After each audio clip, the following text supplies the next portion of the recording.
Video start करने से पहले अगर आप सभी चैनल पर नए हैं तो चैनल को सब्सक्राइब कर ले और वीडियो पसंद आए तो लाइक कर ले। रहा है कि उसके और वीर की बीच की बात से हो गई। इसी टेंशन में जब वो श्रुति के वार्डरूम से बाहर आता है तो युक्ति उसे मिल जाती है। उसे भी कमाल की कंपनी के शेयर्स क्रैश होने की खबर मिल गई है। सनी को परेशान देखकर युक्ति उसे सांत्वना देते हुए कहती है, it's okay Sunny, share market तो ऊपर नीचे होता रहता है, थोड़ा टाइम दो, जितना नुकसान हुआ है रिकवर हो जाएगा। मुझे पैसों के नुकसान की ज्यादा टेंशन नहीं है युक्ति, टेंशन मुझे एक और बात की है। सनी युक्ति को बताता है कि उसका शक वीर पर जा रहा है। युक्ति भी ये सुनकर काफी हैरान रह जाती है। वो कुछ देर तक सोचने के बाद कहती है, तुम्हारे शक की वजह तो है सनी, जो बात सिर्फ तुम दोनों को ही पता थी वो लीक होगी तो शक तो जाएगा ही। अब तुम क्या करने का सोच रहे हो? इस वक्त तो मैं बस यही सोच रहा हूँ कि मेरा शक गलत साबित हो। अगर नहीं हुआ तो पता नहीं मैं क्या करूँगा। तुम वीर को फोन करके ऑफिस में बुलाओ। थोड़ी देर के बाद वीर सनी और युक्ति से मिलने के लिए ऑफिस पहुंचता है। सनी को समझ नहीं आ रहा है कि वो ये बात कैसे छेड़े। वो युक्ति की तरफ इशारा करता है और युक्ति वीर से बात करने की शुरुआत करती है। वीर, तुम्हें कब पता चला कि बीई प्रोडक्शन के शेयर्स के प्राइसेस क्रैश कर गए हैं? वीर एक गहरी सांस लेकर कहता है, जब सबको पता चला। पर अचानक इतनी तेजी से शेयर्स के भाव कैसे गिर सकते हैं? ये सब उस आर्टिकल की वजह से हुआ है। मैंने पता करने की कोशिश भी की कि उस आर्टिकल का सोर्स क्या है, पर वेबसाइट ने अपना सोर्स रिवील करने से मना कर दिया। तुम्हें नहीं लगता कि ये बात बहुत अजीब है कि जो बात तुम्हारे और सनी के अलावा और किसी को भी नहीं पता वो बाहर आ गई? अजीब तो है, पर एक सेकंड। वीर आगे बोलते बोलते रुक जाता है और युक्ति और सनी दोनों की तरफ देखकर कहता है, आप लोगों को कहीं ये तो नहीं लग रहा है कि मैंने ये बात लीक की है? हमारे पास ऐसा सोचने के अलावा और कोई ऑप्शन नहीं है वीर। क्या सनी भैया, आपको भी ऐसा ही लग रहा है क्या? सनी अपनी चेयर पर बैठकर बालकनी के बाहर के व्यू की तरफ देखने लगता है। सनी की चुप्पी से वीर समझ जाता है कि उसे भी वीर पर शक है और वो कहता है, आप मुझ पर शक कर रहे हो भैया? मुझ पर? सनी चेयर घुमाकर वीर के सामने देखता है और कहता है, वीर, ये बात सिर्फ तुम और मैं ही जानते थे। मुझे पता है कि मैंने ये बात लीक नहीं की है, तो इसका मतलब और क्या हो सकता है? मैं ये नहीं कह रहा हूँ कि तुमने इन्फॉर्मेशन लीक की है। हो सकता है कि गलती से तुम्हारे मुंह से किसी के सामने कुछ निकल गया हो और उसने इन्फॉर्मेशन लीक कर दी हो। तुमने और किसी से बात की थी क्या? इस बारे में मैंने और किसी से भी बात नहीं की थी। थोड़ा अच्छे से सोचो वीर। वीर दिमाग पर जोर डालकर कहता है, मुझे नहीं याद कि मैंने इस बारे में किसी से बात की थी। ना मैंने किसी को बताया ना तुमने बताया, तो किसने बताया? दीवारों ने? जैसे ही सनी ये कहता है उसके दिमाग में एक ख्याल कौंधता है और वो युक्ति से कहता है, तुम अभी एक टेक्निकल टीम को हॉस्पिटल में श्रुति के वार्डरूम में भेजो। हो सकता है कि किसी ने उस रूम में स्पाई कैम या ऑडियो रिकॉर्डिंग डिवाइस फिट करवाया हो, जिसके थ्रू वो हमारी सारी बातें सुन रहा हो। युक्ति हैरान रह जाती है कि सनी का दिमाग कितनी स्पीड से दौड़ता है। वो तुरंत कहती है, मैं अभी चेक करवाती हूँ। और एक बात सनी, मुझे पता है कि ये बहुत स्टूपिड बात है, पर जब तुम दोनों ये बात कर रहे थे तो श्रुति भी तो वहाँ थी। कहीं कैसी बात कर रही हो युक्ति? श्रुति उस वक्त सो रही थी और वो क्यों अपनी ही कंपनी का सीक्रेट लीक करेगी? और आपने सोच लिया कि मैं कर दूंगा? जब पूरी मेहता फैमिली ने आपके ऊपर विश्वास नहीं किया था तब मैं और वायु ही थे जो आपके साथ खड़े थे, और आज आपने मुझ पर ही शक कर लिया भैया। ये कहते हुए वीर की आंखों में आंसू आ जाते हैं। सनी जानता था कि वीर को ये बात बिल्कुल भी अच्छी नहीं लगेगी, पर उसके पास भी कोई चारा नहीं था। सनी युक्ति को वहां से हॉस्पिटल जाने का इशारा करता है और उसके जाते ही वीर के पास आकर कहता है, मैं जानता हूँ वीर, ये तुमने नहीं किया है। अगर तुम्हें मुझे नुकसान ही पहुंचाना होता तो पास में तुम्हारे पास और भी बहुत सारे तरीके थे, पर सिचुएशन ऐसी है कि मुझे तुमसे पूछना ही पड़ा। और मुझे ये भी पता था कि मैं चाहे जैसे भी पूछूं तुम्हें ये बात बुरी ही लगेगी। सो आई एम सॉरी। नहीं भैया, आप सॉरी मत कहो। आप भी अपनी जगह ठीक हो सकता है कि उस वक्त कोई हमारी बात सुन रहा हो या फिर श्रुति के रूम में किसी ने कोई रिकॉर्डिंग डिवाइस फिट करवाया हो।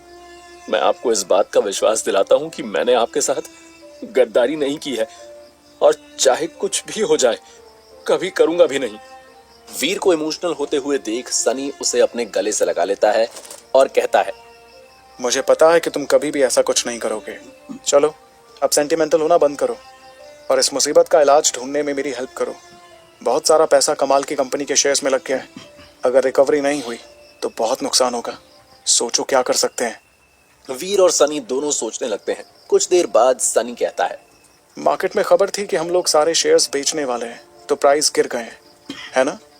हाँ बिल्कुल ऐसा ही हुआ है। अगर हम लोग शेयर्स बेचने की बजाय खरीदने लग जाएं तो? ये सुनते ही वीर सनी को हैरानी से देखने लगता है। सनी आगे कहता है, तब तो प्राइस फिर से ऊपर जाने लगेंगे। सबको लगेगा कि किसी ने जानबूझकर ऐसा किया था और शेयर्स की वैल्यू फिर से बढ़ने लगेगी और हो सकता है कि पहले से भी ऊपर चली जाए। सनी को लगता है कि उसने इस प्रॉब्लम का सल्यूशन निकाल लिया है, पर तभी वीर कहता है, नहीं भैया, अब मुझे समझ आ रहा है कि ये किसने किया है और क्यों। किसने और क्यों? कमाल सूर्यवंशी ने। वो क्यों खुद अपने शेयर्स के भाव गिरवाएगा? क्योंकि वो चाहता है कि आप वही करो जो अभी आप करने को कह रहे हो। मतलब साफ साफ बताओ क्या कहना चाहते हो? मुझे लगता है कि कमाल यही चाहता है कि हम और भी ज्यादा पैसा उसके शेयर्स में डालें। एक तो ऑलरेडी हमारा इतना सारा पैसा उसके शेयर्स में लगा हुआ है, अब हम रिकवरी के लिए और पैसा डालने की सोच रहे हैं, जिसके डालने से पक्का नहीं है कि रिकवरी होगी ही। ये तो एक जुआ है और कमाल यही तो चाहता है कि हम लोग ये जुआ खेलें ताकि हमारा और भी नुकसान हो। वीर की पूरी बात सुनकर सनी को पहली बार लगता है कि किसी ने उसके साथ इतना बड़ा गेम खेल दिया और उसे पता भी नहीं चला। अब तक वो अपने दुश्मनों के इरादों को भांप लेता था, पर कमाल ने तो सनी को पता ही नहीं लगने दिया कि वो जो कुछ भी कर रहा है कमाल उससे करवा रहा है।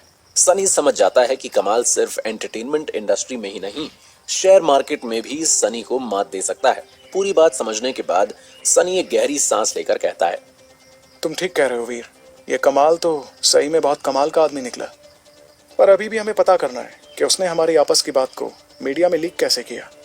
हो सकता है कि उसने हमारी कंपनी में अपना कोई आदमी फिट कर दिया हो। तुम इस बात का पता लगाने में लग जाओ। मैं सोचता हूँ कि इस कमाल से कैसे निपटना है। वीर के वहां से जाते ही सनी चेयर से खड़ा होकर बालकनी में जाता है और सोचता है कि उसे कार्तिक और श्रुति की बात को सीरियसली लेना चाहिए था। उन दोनों ने सनी को कमाल से ना भिड़ने की हिदायत दी थी, पर अब तो सनी को ये जंग लड़नी भी पड़ेगी और जीतनी भी पड़ेगी, नहीं तो वो जिस इज्जत को बचाने के लिए ये सब कर रहा है वो भरे बाजार में नीलाम हो जाएगी। शाम को युक्ति उसे आकर बताती है कि उसने श्रुति का पूरा रूम चेक करवाया, पर वहां पर कोई स्पाई कैम या ऑडियो रिकॉर्डिंग डिवाइस नहीं मिला। सनी पूरी रात अपने दिमाग के घोड़े दौड़ाता रहता है, पर उसे कमाल का कोई तोड़ नजर नहीं आता। अगली सुबह वो श्रुति को हॉस्पिटल से डिस्चार्ज करवाने के लिए ऑफिस से निकलता है और दूसरी तरफ कार्तिक श्रुति को अपने रास्ते से हटाने की एक और कोशिश करने के लिए हॉस्पिटल पहुंचता है। कार्तिक ने श्रुति के रूम की सफाई करने वाले हॉस्पिटल के स्टाफ योगी को अपने साथ मिला लिया है और वो हॉस्पिटल के एक सुनसान कोने में उसे पैसों की एक गड्डी देते हुए कहता है, ये इतने पैसे हैं कि तुम्हारी 3 पुश्तों को झाड़ू मारने की जरूरत नहीं पड़ेगी। बस तुम्हें श्रुति के रूम में रखे पानी के अंदर ये गोली डाल देनी है और ये काम तुम्हें अभी करना होगा। 2 घंटे के बाद वो डिस्चार्ज होने वाली है। यहाँ से निकलने के बाद वो सीधा शमशान जानी चाहिए, समझ गया ना? योगी पैसों को जेब में रखकर कार्तिक के हाथ से वो गोली लेता है और चुपचाप वहां से चला जाता है। कार्तिक इस काम को खुद भी कर सकता था, पर वो नहीं चाहता कि किसी भी हालत में उसके ऊपर शक जाए या फिर वो पकड़ा जाए, इसलिए इस बार हॉस्पिटल के क्लीनिंग स्टाफ मेंबर को बलि का बकरा बनाया है। एक बार कार्तिक का काम हो गया तो वो योगी को भी श्रुति के ड्राइवर की तरह ठिकाने लगा देगा। कार्तिक योगी को जाते हुए देख रहा है और मन ही मन बोलता है, तुम दोनों की शमशान यात्रा मैं साथ में ही अटेंड करूंगा। एक तरफ कार्तिक श्रुति को मारने की तरकीबें लगा रहा है और ऊपर वाले से दुआ कर रहा है कि उसका प्लान कामयाब हो जाए, और दूसरी तरफ सनी कमाल से निपटने की तरकीबें सोचता हुआ श्रुति को हॉस्पिटल लेने पहुंच जाता है।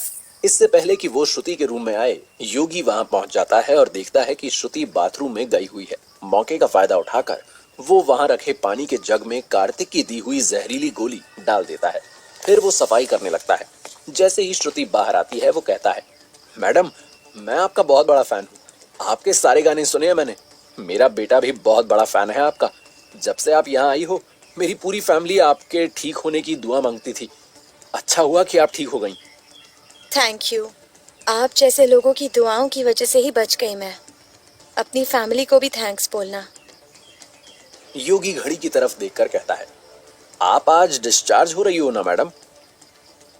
हाँ, बस अभी थोड़ी देर में जाने वाली हूँ। अच्छा, वैसे मैंने पानी का जग भर कर रख दिया है, अगर आपको दवाई खानी हो तो पानी भरा हुआ है। थैंक यू, मैं पानी मंगवाने ही वाली थी। अभी की मेडिसिन लेनी है मुझे। श्रुति पानी के जग की तरफ बढ़ती है और योगी सफाई करने का नाटक करने लगता है। वो तिरछी नजर से श्रुति को देख रहा है। जैसे जैसे श्रुति पानी ग्लास में डाल रही है, वैसे वैसे योगी को अपने सुंदर भविष्य के सपने खुली आंखों से दिखने लगते हैं। इससे पहले कि श्रुति वो पानी पिए, योगी के दिल में एक ख्याल आता है और वो श्रुति से कहता है, मैडम, अगर आप बुरा ना माने तो मैं आपके साथ एक फोटो ले सकता हूँ। योगी ने सोचा कि क्यों ना श्रुति के मरने से पहले वो उसके साथ एक फोटो ले ले, क्योंकि उसके मरने के बाद उसकी लास्ट फोटो की भी बहुत कीमत होगी और तब वो ये फोटो बेचकर और भी पैसे बना लेगा। श्रुति उसके साथ फोटो लेने के लिए तैयार हो जाती है और योगी झट से अपने फोन पर श्रुति के साथ एक सेल्फी ले लेता है। उसके बाद जैसे ही श्रुति फिर से पानी का गिलास उठाने वाली होती है, तभी योगी कहता है, सॉरी मैडम, अगर आप मेरे बच्चे के लिए एक वीडियो वाला मैसेज दे देंगी तो वो भी बहुत खुश हो जाएगा। पढ़ता नहीं है वो, अगर आप उससे कह देंगी तो जरूर पढ़ेगा। बस ये आखिरी रिक्वेस्ट, और कुछ नहीं मांगेंगे हम। लालच बहुत बुरी चीज होती है और योगी के मन में लालच आ गया है। उसने सोचा कि क्यों ना फोटो के साथ साथ वीडियो भी ले लिया जाए। वीडियो के तो और भी ज्यादा पैसे मिलेंगे। श्रुति योगी की ये रिक्वेस्ट भी मान लेती है और पूछती है, क्या नाम है तुम्हारे बेटे का? जी सतीश। श्रुति योगी के फोन में कैमरा वीडियो मोड में डालकर रिकॉर्ड करने लगती है। सतीश बेटा, बहुत मन लगाकर पढ़ो और एक दिन जिस हॉस्पिटल में तुम्हारे पापा काम करते हैं, उसी हॉस्पिटल में डॉक्टर बनकर आओ और अपनी फैमिली का नाम रोशन करो। योगी मुस्कुराता हुआ श्रुति से अपना फोन लेता है और बाहर जाते हुए कहता है, थैंक यू मैडम जी, आप अपनी दवाई ले लीजिए। Thank you. श्रुति फिर से पानी के गिलास की तरफ बढ़ती है और योगी रूम से बाहर निकलकर दरवाजा बंद कर देता है। क्या उस रूम से श्रुति की लाश ही बाहर आएगी? क्या कार्तिक? योगी श्रुति के पानी में जहर वाली गोली मिलाकर उसके रूम से बाहर चला जाता है। वो जानता है कि थोड़ी देर के अंदर श्रुति के रूम में पूरे हॉस्पिटल के लोग इकट्ठे होने वाले हैं।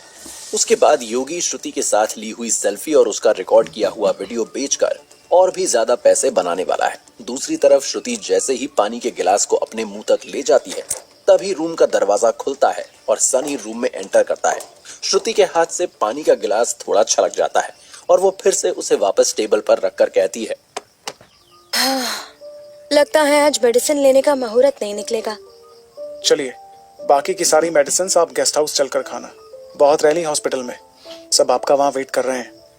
श्रुति अपनी दवाई हैंडबैग में रखते हुए कहती है, ठीक है, ये मैं कार में खा लूंगी। ये कहकर श्रुति सनी के साथ चली जाती है और वो जहरीले पानी का जग वहीं पर पड़ा रह जाता है। इस बात से बिल्कुल बेखबर कार्तिक, जिससे योगी ने कहा है कि श्रुति ने जहरीला पानी पी लिया है, खुशी खुशी श्रुति के वार्ड रूम की तरफ आता है। जब सनी और श्रुति कॉरिडोर में चलकर बाहर की तरफ जा रहे होते हैं, कार्तिक उनसे मिलकर कहता है, कितना अच्छा लग रहा है श्रुति आपको ठीक ठाक हॉस्पिटल से घर जाते हुए देखकर। कार्तिक चाहता है कि जब जहर असर दिखाना शुरू करे, तब श्रुति हॉस्पिटल से इतनी दूर निकल चुकी हो कि वापस हॉस्पिटल आने से पहले उसकी जान निकल जाए। वो श्रुति के हैंडबैग की तरफ इशारा करते हुए कहता है, लाइए, मैं आपका बैग पकड़ लेता हूँ। इसकी कोई जरूरत नहीं है कार्तिक। वैसे आज तुम्हें हुआ क्या है कार्तिक? कुछ ज्यादा ही जेंटलमैन बन रहे हो। अरे, आपकी अभी तबीयत खराब है ना? वैसे आपने अपनी दवाई ले ली? कार्तिक एक बार श्रुति के मुंह से भी सुनना चाहता है कि उसने दवाई ले ली है, ताकि वो खुलकर खुशी मना पाए। पर इससे पहले कि वो कार्तिक की बात का जवाब दे, वो लोग हॉस्पिटल के बाहर पहुंच जाते हैं और सनी श्रुति से कहता है, श्रुति आइए, कार में बैठिए। सनी श्रुति को कार में बैठने में हेल्प करता है। जैसे ही सनी और श्रुति गेस्ट हाउस की तरफ निकलते हैं, कार्तिक भी अपनी कार में उनके पीछे पीछे हो लेता है। वो पूरे रास्ते सोचता रहता है कि कभी भी श्रुति को खून की उल्टी आने वाली होगी।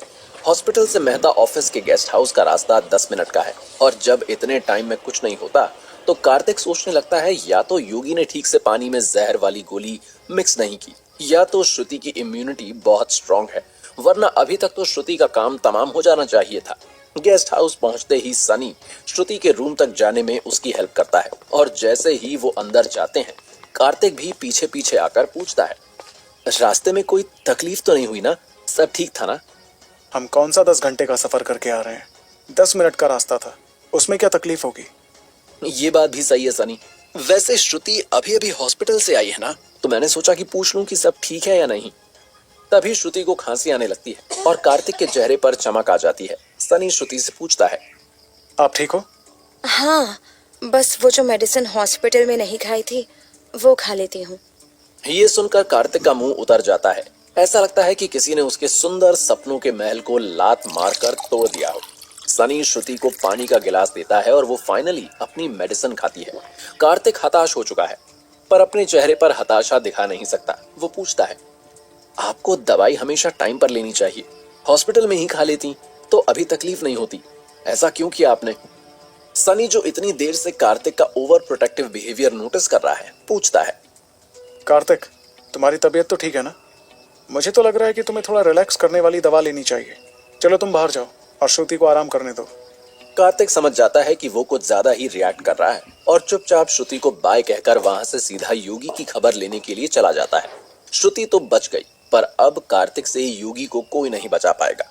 जहां एक तरफ योगी की जान खतरे में है, वहीं दूसरी तरफ सनी की जान भी फंसी हुई है और वो श्रुति से कहता है, आप सही बोल रही थी कि कमाल सूर्यवंशी कोई मामूली आदमी नहीं है, बहुत पहुंची हुई चीज है वो। ये बात तो मैं मान गया। मैंने तो तुमसे पहले ही कहा था। क्या हुआ? अब क्या किया उसने? सनी श्रुति को पूरी बात बताता है कि कैसे कमाल ने शेयर मार्केट में उसका पैसा फंसा दिया है और आगे कहता है, इस कमाल का कोई इलाज तो ढूंढना होगा, अब ये घाव नासूर बनता जा रहा है। कमाल शोबिस का आदमी है, जो होते कुछ और है और दिखाते कुछ और है। ये दो रंगी दुनिया है सनी, पर्दे के आगे कुछ और पर्दे के पीछे कुछ और। यहाँ किसका कौन सा चेहरा असली है ये जानना बहुत मुश्किल होता है, और जब तक आप जान पाते हो तब तक बहुत देर हो चुकी होती है। एग्री। कमाल पेश तो ऐसे आता है कि दिल का कितना साफ और खरा आदमी है, पर उसका असली रूप अब मुझे समझ आ रहा है। अभी भी तुम उसे पूरा नहीं समझ पाए हो। उस जैसे आदमी को मात देने के लिए तुम्हें उस जैसे ही मंझे हुए खिलाड़ी की मदद लगेगी। आप जानती हो किसी ऐसे आदमी को? शोबिस की दुनिया में ऐसा कोई भी नहीं है जिसे मैं नहीं जानती। एक आदमी है जो तुम्हारी मदद कर सकता है। कौन है वो आदमी? आशीष शांडिल्य। आशीष शांडिल्य? ये कौन है? कमाल का पुराना दोस्त। दोनों ने साथ में ही काम शुरू किया था, फिर ऐसा कुछ हुआ कि दोनों के रास्ते अलग हो गए। जहर ही जहर को काटता है। मुझे लगता है कि आशीष ही कमाल की काट है। क्या हुआ था इनके बीच, और अभी कहाँ ये आशीष शांडिल्य है? जितना मुझे पता है उतना मैं तुम्हें बता चुकी हूँ। इससे ज्यादा मुझसे उम्मीद मत रखो सनी, मुझे नींद आ रही है। सनी समझ जाता है कि श्रुति फिर से अपने शेल में जाने लगी है और इस वक्त उससे और कोई बात करना ठीक नहीं होगा। सनी उससे आराम करने के लिए कहकर उसके रूम से बाहर आ जाता है और देखता है कि कार्तिक अभी तक वहीं खड़ा हुआ है। सनी उससे पूछता है, तुम अभी तक गए नहीं कार्तिक? कुछ काम था क्या तुम्हें? नहीं, काम तो कुछ भी नहीं था। वो मैंने सोचा कि कहीं श्रुति को मेरी कोई जरूरत ना पड़ जाए।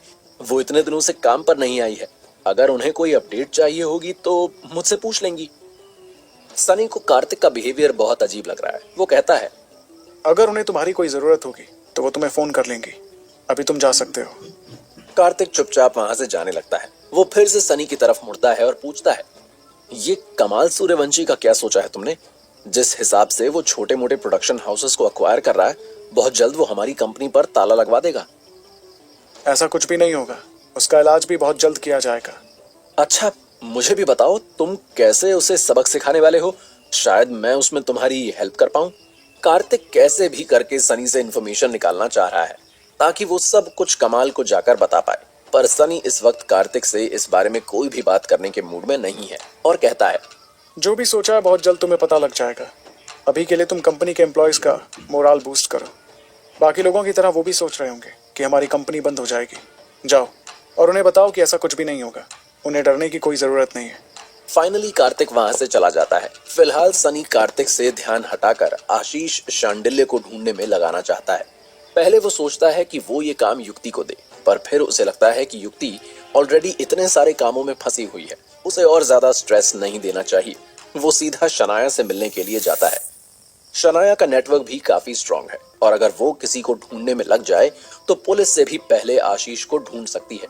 जैसे ही सनी शनाया के कैबिन में जाता है, शनाया खुश होकर कहती है, क्या हुआ? आज वो दिन आ ही गया क्या जब तुम्हें इस बात का एहसास हो गया कि तुम भी मुझसे प्यार करते हो? मैं काम की बात करने आया हूँ शनाया। शनाया का मूड एकदम चेंज हो जाता है और वो गुस्से में कहती है, जानती हूँ। तुम्हें क्या लगता है कि मुझे सच में ऐसा लगता है कि तुम मुझसे कुछ पर्सनल बात करने आए हो?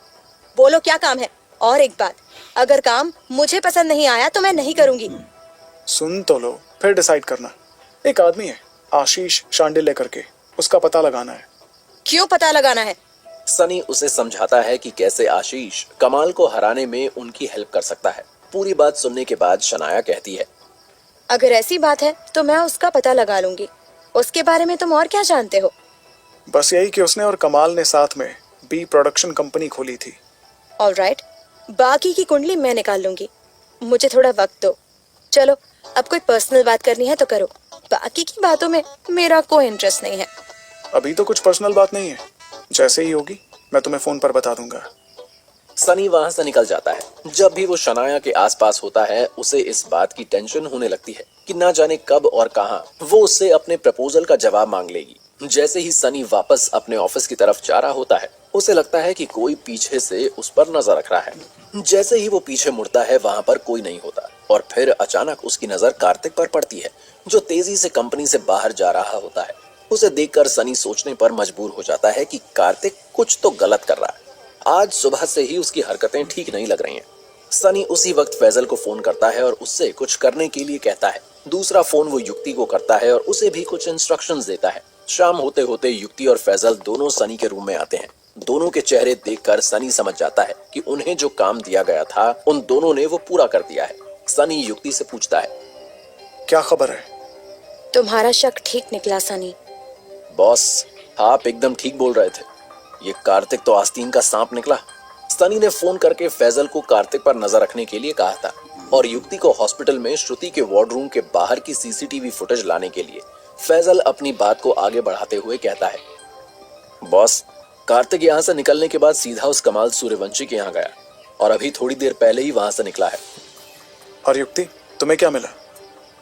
युक्ति उसी वक्त अपने फोन पर सनी को हॉस्पिटल के श्रुति के वार्ड रूम के बाहर की सीसीटीवी फुटेज दिखाती है जिसमें कार्तिक श्रुति के रूम के बाहर खड़ा होकर कुछ सुनने की कोशिश कर रहा है और एंड में इतना खुश होकर वहां से निकलता है जैसे उसके हाथ में कोई खजाना लग गया हो।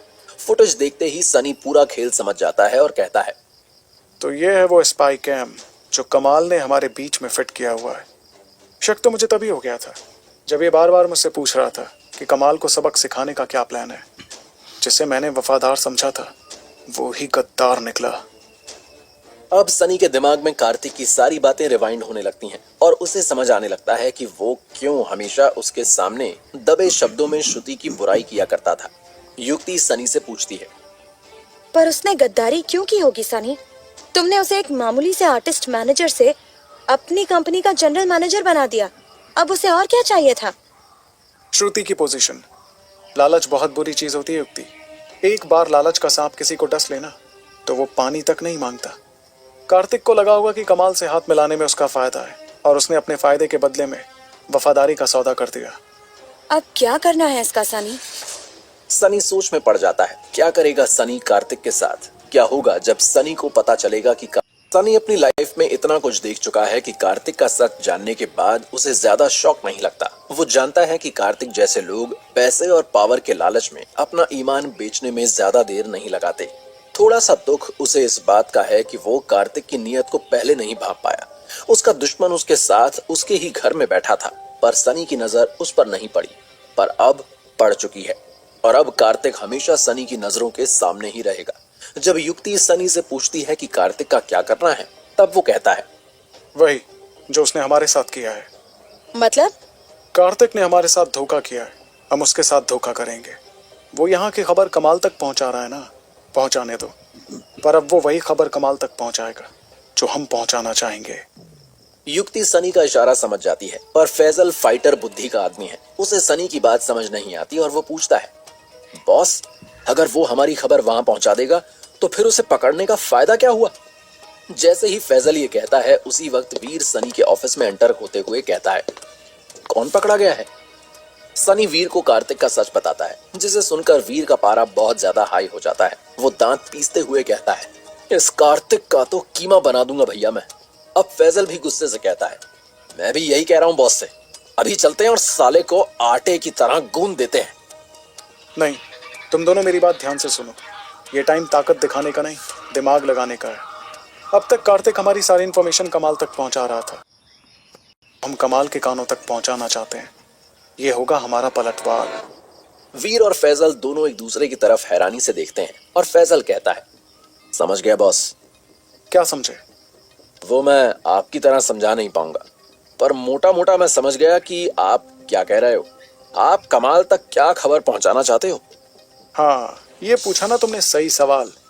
जैसे कार्तिक ने कमाल को जाकर ये बताया कि जिस कंपनी ने उसके सबसे ज्यादा शेयर्स खरीदे हैं वो हमारी ही है और हम लोग शेयर्स को बेचने का सोच रहे हैं, वैसे अब कार्तिक कमाल को ये जाकर बताएगा कि हम लोग बहुत ज्यादा शेयर्स खरीदने वाले हैं।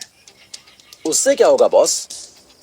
उससे ये होगा कि वो फिर अपने कनेक्शंस लगाकर अपने शेयर्स का प्राइस बहुत ज्यादा बढ़ा देगा। जैसे ही शेयर्स का भाव आसमान छुएगा, हम लोग अपने शेयर्स बेचकर मुनाफा कमा लेंगे। पर क्योंकि वो शेयर्स की असली वैल्यू नहीं होगी, तो हमारे शेयर्स बेचते ही भाव अर्श से फर्श पर आ जाएंगे। इससे कमाल को पैसे का नुकसान तो होगा ही, साथ ही साथ उसकी कंपनी की इमेज को भी बहुत बड़ा नुकसान होगा। सनी, तुम्हें नहीं लगता कि धीरे धीरे कमाल के इस नुकसान की भरपाई हो जाएगी? हमें कुछ ऐसा सोचना होगा जिससे कमाल के पास जो पावर है वो ही उसके हाथ से निकल जाए। उसकी कंपनी की इमेज के साथ साथ उसकी इमेज की भी धज्जियां उड़ जाए। तुम्हारी बात एकदम सही है युक्ति, और ये तभी हो सकता है जब हमारे पास कमाल के बारे में ऐसी कमाल की कोई इन्फॉर्मेशन हो जिसके दुनिया के सामने आते ही कमाल घुटनों पर आ जाए। ऐसी इन्फॉर्मेशन हमें सिर्फ एक ही आदमी दे सकता है, वो भी अगर वो मिल गया तो। वीर, जिसे इस पूरे मैटर के बारे में पता नहीं है, पूछता है, कौन है वो आदमी भैया? आशीष शांडिल्य। उसी वक्त शनाया सनी के ऑफिस में आते हुए कहती है, आशीष शांडिलिया का पता चल गया है सनी। वो खंडाला के अपने फार्म हाउस में रहता है। सनी का मन तो करता है कि वो शनाया को गले से लगा ले, पर अगर उसने ऐसा किया तो शायद शनाया उसे छोड़े ही ना। इसलिए वो अपनी भावनाओं पर काबू रख कर कहता है, मुझे पता था शनाया, तुम्हारे अलावा ये काम और कोई इतनी जल्दी कर ही नहीं पाता। कैसे पता लगाया तुमने आशीष शांडिल्य का? ये सब तुम छोड़ो, मैं अपने सोर्सेस कभी रिवील नहीं करती, पर मैं तुम्हें इतना बता सकती हूँ कि आशीष बहुत ही मूडी आदमी है। वो किसी से ज्यादा मिलता नहीं है। पर हमसे तो उसे मिलना ही होगा। युक्ति, तुम हेलीकॉप्टर रेडी करवाओ, हम अभी उससे मिलने के लिए जाएंगे। और शनाया, तुम आशीष को बस इतना मैसेज पहुंचा दो कि हम कमाल से बदला लेने में उसकी हेल्प कर सकते हैं। सनी के कहने के मुताबिक सब अपने अपने काम में लग जाते हैं। सनी वीर और युक्ति के साथ आशीष से मिलने के लिए अपने हेलीकॉप्टर में खंडाला के लिए निकल जाता है। शनाया के दिए हुए पते पर पहुंचने के बाद वो नोटिस करता है कि एक बड़े से फार्म हाउस में 40 साल के आसपास का एक आदमी कम से कम 5 से 6 कुत्तों को खाना खिला रहा है। सिक्योरिटी गार्ड के पूछने पर वीर उससे कहता है कि वो लोग मुंबई से आशीष से मिलने के लिए आए हैं। जैसा सनी ने कहा था, शनाया ने ठीक वही बात आशीष के कानों तक ऑलरेडी पहुंचा दी है और सिक्योरिटी गार्ड उन्हें अंदर जाने देता है। जैसे ही वो तीनों एंटर करते हैं, सारे कुत्ते खाना छोड़कर उनकी तरफ घूम जाते हैं और अटैकिंग पोजीशन लेकर गुर्राने लगते हैं। वो सब बहुत बड़े और तगड़े हैं। अगर उन्होंने अटैक कर दिया तो तीनों के पास बचकर भागने का कोई रास्ता नहीं रह जाएगा। तीनों अपनी सांसें रोके हुए अपनी जगह पर खड़े रहते हैं और सबसे पहले सनी हिम्मत दिखाता हुआ जैसे ही एक कदम आगे बढ़ाता है, सारे कुत्ते सनी की तरफ भागना शुरू कर देते हैं। सनी ने बचपन में सीखा था कि अगर कुत्ते पीछे पड़ जाएं तो कभी भागना नहीं चाहिए। वो अपनी जगह पर ही खड़ा रहता है और घबराते हुए उनसे अपने से दूर रहने के लिए कहता है, स्टॉप, दोस्त हैं हम। अरे दोस्त हैं, दोस्त, रुक जाओ भाई। पर वो कुत्ते सनी की बात पर ध्यान तक नहीं देते और सीधा उसकी तरफ बढ़ते रहते हैं। सनी समझ चुका है कि अब तो उसे बहुत सारे इंजेक्शन लगवाने होंगे। जैसे ही सारे कुत्ते सनी के पास आ जाते हैं, वो आदमी जो उन्हें खाना खिला रहा था जोर से चिल्लाता है, स्टॉप। उसकी कमांड सुनते ही सारे कुत्ते अपनी जगह पर मानो जम जाते हैं। वो वहीं पर खड़े खड़े सनी पर भौंकते रहते हैं, पर 1 इंच भी आगे नहीं बढ़ते। सब लोग ये देखकर हैरान हैं कि इतने ज्यादा खूंखार कुत्ते उस आदमी की एक ही आवाज पर रुक गए। तभी सिक्योरिटी गार्ड उस आदमी के पास आकर कहता है, आशीष सर, आपने बोला था ना मुंबई से कुछ लोग आने वाले हैं, ये वही है। अब सबको पता चलता है कि वो आदमी ही आशीष शांडिल्य है। आशीष अपने कुत्तों से वापस आकर खाना खाने के लिए कहता है और वो सब अच्छे बच्चों की तरह उसकी कमांड मानकर चुपचाप खाना खाने लगते हैं। आशीष सनी, युक्ति और वीर को गार्डन में ले जाता है और पूछता है, तुम में से सनी मेहता कौन है? मैं हूं सनी मेहता। आशीष सनी को ऊपर से नीचे तक देखता है और मजाक उड़ाते हुए पूछता है, तो तुम्हें लगता है कि तुम कमाल से मुझे मेरा बदला दिलवा सकते हो? अगर आप हमारा साथ दें तो हम ये कर सकते हैं। पर तुमसे किसने कह दिया कि मुझे कमाल से कोई बदला लेना है? सब जानते हैं कि आपने और कमाल ने मिलकर बी प्रोडक्शन शुरू किया था, और फिर कुछ टाइम के बाद आप दोनों के बीच कुछ हुआ जिसकी वजह से आपने कमाल के साथ पार्टनरशिप तोड़ दी। जो भी श्रुति ने सनी को बताया था, सनी ने वो सब आशीष को बता दिया। उसे बिल्कुल भी आइडिया नहीं है कि आशीष और कमाल के बीच में क्या बात हुई थी, और न ही किसी और को इस बारे में कुछ पता है। सनी तो बस इतना चाहता है कि आशीष उसे कुछ ना कुछ ऐसा बता दे जिसका इस्तेमाल करके वो कमाल को हरा पाए। थोड़ा सोचने के बाद आशीष कहता है, मुझे पता है कि तुम यहाँ पर क्यों आए हो। कमाल को बर्बाद करने में तुम्हें मेरी हेल्प चाहिए। मैंने भले ही कमाल के साथ काम करना बंद कर दिया है, पर उसके और उसकी कंपनी के बारे में मुझे सब खबर रहती है। जब आपको पता ही है तो सीधा मुद्दे की बात पर आते हैं कि आप मेरी हेल्प करोगे? आशीष उठकर खड़ा हो जाता है और चलते हुए कहता है, मैं तुम्हारी कोई हेल्प नहीं कर सकता, तुम लोग जा सकते हो। सबके चेहरे पर मायूसी छा जाती है, पर सनी अभी भी हिम्मत नहीं हारता और एक लास्ट ट्राई करते हुए कहता है, अगर आपको हमारी हेल्प नहीं करनी है तो मत कीजिए, पर अगर हम आपके किसी काम आ पाए तो हमें खुशी होगी। प्लीज ये मत समझना कि ये मैं अपनी मदद के लिए कह रहा हूँ, मैं सिर्फ इसलिए कह रहा हूँ क्योंकि मैं जान चुका हूँ कि कमाल सूर्यवंशी कितना बड़ा फ्रॉड और सेल्फिश आदमी है। उसने आप जैसे बहुत सारे लोगों की लाइफ बर्बाद की है। अगर हम लोग उसे सबक सिखाने में आपकी किसी भी तरह से हेल्प कर पाए तो हमें खुशी होगी। सनी बड़ी चालाकी से आशीष को ऐसा फील करवा देता है कि उसे आशीष की नहीं बल्कि आशीष को सनी और उसके साथियों की जरूरत है। अब सनी वीर और युक्ति को खड़े होने का इशारा करता है और आशीष से कहता है, ठीक है आशीष जी, अगर आपका मन बदले तो आप मुझे कांटेक्ट कर लेना। मैं अपना नंबर सिक्योरिटी गार्ड के पास छोड़कर जाता हूँ। सनी वीर और युक्ति को चलने का इशारा करता है और वो तीनों मेन गेट की तरफ बढ़ने लगते हैं। जैसे ही वो लोग मेन गेट के पास पहुंचते हैं, आशीष के कुत्ते आकर उनका रास्ता रोक लेते हैं और पीछे से आशीष की आवाज आती है, जब तक मेरी बात पूरी नहीं हो जाती ये तुम्हें यहाँ से जाने नहीं देंगे। सनी को एक आशा की किरण नजर आती है और वो तीनों वापस आशीष के पास जाते हैं।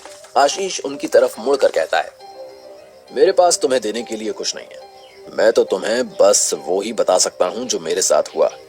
अगर उससे तुम्हारी कोई हेल्प हो सकती है तो मुझे कोई प्रॉब्लम नहीं है। उतना हमारे लिए काफी होगा। कमाल ने दुनिया के सामने अपनी एक ऐसी इमेज बनाई हुई है जैसे कि वो एंटरटेनमेंट इंडस्ट्री का मसीहा है। हमें उसकी असलियत जाननी है और दुनिया के सामने लानी है। उसकी असलियत जानकर तुम्हें अपने कानों पर विश्वास नहीं होगा। वो आदमी सिर्फ और सिर्फ पैसे से प्यार करता है और उसके लिए कुछ भी कर सकता है, किसी की भी जिंदगी से खेल सकता है। वो अपने आप को एंटरटेनमेंट का किंग बोलता है, पर उसका असली काम उन लोगों को एंटरटेन करना है जिनके पास पैसे की कोई कमी नहीं है। कमाल लड़कियों का दलाल है जो बाहर की कंट्री के बड़े बड़े बिजनेसमैन जिनके तेल के कुएं होते हैं, उन्हें फिल्म इंडस्ट्री की लड़कियां और लड़के सप्लाई करता है। सनी वीर और युक्ति के होश उड़ जाते हैं। आशीष उनके चेहरों की तरफ देखकर कहता है, झटका लगा ना? मुझे भी लगा था जब उसने मुझसे सबसे पहले ये काम करने के लिए कहा था। हम दोनों ने साथ में कंपनी शुरू की थी और थोड़े ही दिनों में हमने काफी तरक्की कर ली थी। बहुत बड़ी बड़ी हीरोइंस और हीरो हमारे साथ काम करने के लिए राजी हो गए। हमारा उठना बैठना इंडस्ट्री के बड़े बड़े आर्टिस्ट्स के साथ होने लगा और तब हमें इस इंडस्ट्री का वो चेहरा दिखाई देने लगा जो लोगों से छुपा होता है। ना जाने कितने लोग अपना सब कुछ छोड़कर मुंबई अपने सपनों को पूरा करने के लिए आते हैं और उन्हें पूरा करने की उन लोगों को बहुत बड़ी कीमत चुकानी पड़ती है। देखा जाए तो दोष उनका भी नहीं है। अपने सपनों के पीछे भागते हुए वो इतना दूर निकल जाते हैं कि वापस आने के सारे रास्ते बंद हो जाते हैं। मुंबई जैसे शहर में सर्वाइव करने के लिए और इस आस में कि एक दिन उनका स्टार बनने का सपना पूरा हो जाएगा, वो एक छोटे से रोल के लिए कुछ भी करने को तैयार हो जाते हैं। और इसी बात का फायदा कमाल उठाना चाहता है।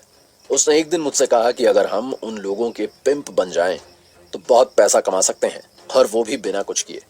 वो बात मुझे मंजूर नहीं थी। मैंने उससे कहा कि वो ऐसी घिनौनी बात सोच भी कैसे सकता है। इस बात को लेकर मैं उसके साथ पार्टनरशिप तोड़ने को भी तैयार हो गया, पर वो बहुत शातिर था। उसने उस वक्त मेरे सामने ऐसे दिखाया कि वो लालच में आ गया था और इसी वजह से उसका दिमाग खराब हो गया था। उसने मुझसे माफी मांगी और फिर से इस बारे में कभी भी बात ना करने की कसम खाई। मैं उसकी बातों में आ गया और फिर उसने मेरे साथ वो किया जो मैं सोच भी नहीं सकता था। क्या किया उसने आपके साथ? कमाल ने अपने ही दोस्त आशीष के साथ क्या किया था? क्या आशीष के साथ मिलकर सनी कमाल को